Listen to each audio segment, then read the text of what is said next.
I can't wait any longer.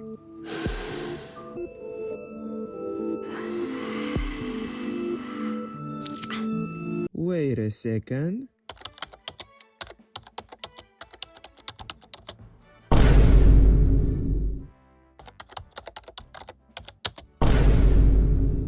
Call the fucking cops now! If you also spend your night sneaking out of the house because you don't have any form of human connection and don't want to go to school anymore, then this anime is for you. Call of the Night starts with a 14-year-old boy named Kou Yamori, who was doing just fine in life, going to school and shit like that. But one day, a girl gave him a love letter. But Yamori isn't like your average romance protagonist. He actually rejected a girl? Huh? I didn't know that was even possible. After that, he started having trouble sleeping. Did this ever happen to you guys? Rejecting so many girls that you can't even sleep anymore? And because of his lack of sleep, he stopped going to school entirely. Therefore, he started sneaking out at night. Cause nightlife is best life, baby! As he was roaming the streets at 1 AM, like a normal 14-year-old, he saw a vending machine and thought to himself, I should try to drink a beer.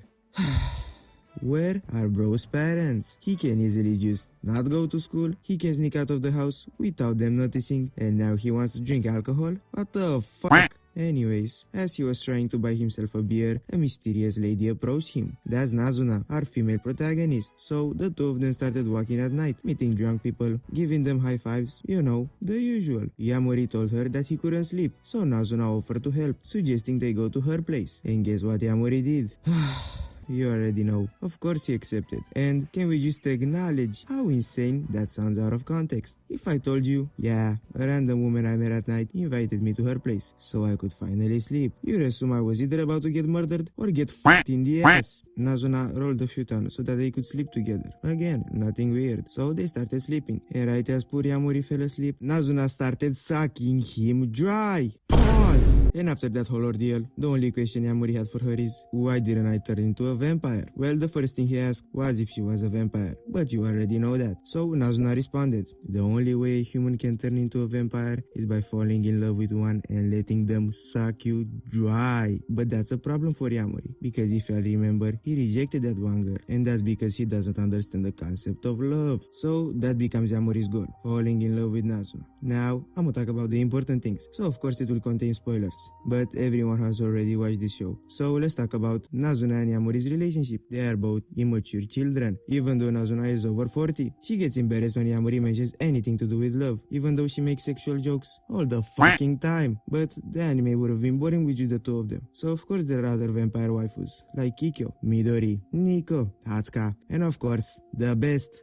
girl of the series, Kabura. They all have unique personalities, and that makes a great harem for our 14-year-old boy Yamori. And yes, I know how that sentence sounds. I can already hear the sirens. The first season revolves around Yamori not knowing if he really wants to become a vampire, because he only has 1 year since he was first sucked to fall in love with Nazuna. If he doesn't, he will never become a vampire, and the other vampires will probably kill him for knowing a bit too much about them. But what's a vampire show without a villain? Am I right? That's Anko, a detective who randomly met with Yamori one night and started asking him questions about this guy who went missing, that I conveniently forgot to mention. In short, he and Kikyo were friends, and he wanted to become a vampire. So with the help of Nazuna and Yamori, he eventually became Kikyo's offspring. Then Yamori and his two friends, which I also forgot to fucking mention, their names are Akira and Mahiru, by the way. They went to their school at night for some goddamn reason, and they stumbled upon an old teacher who turned into a vampire and didn't drink blood for almost 10 years. So now he's crazy, but before he could kill them, the detective arrives and offers the vampire her blood, but the poor man didn't know that her blood tastes like shit, so he started choking. Then she placed a silver ring on him, causing him to die at sunrise. Then tells Yamori that she wants to prevent him from turning into a vampire. This whole ordeal makes Yamori think about whether he really wants to become a vampire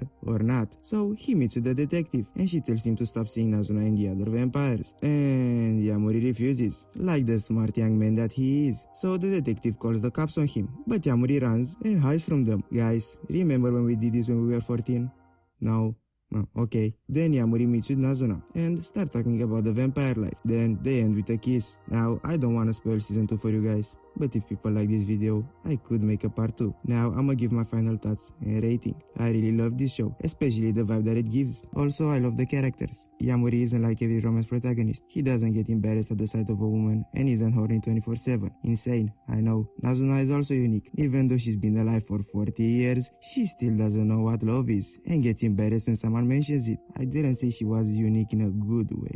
Just kidding, I like her. I don't even know why I like this show so much, but I think I'm addicted. If I had to rate Call of the Night, I give it a solid 9 out of 10. It's not perfect, but the atmosphere carries it. And if you ever sneaked out of the house at night, subscribe. But subscribe even if you didn't. Damn, those vampires are hot.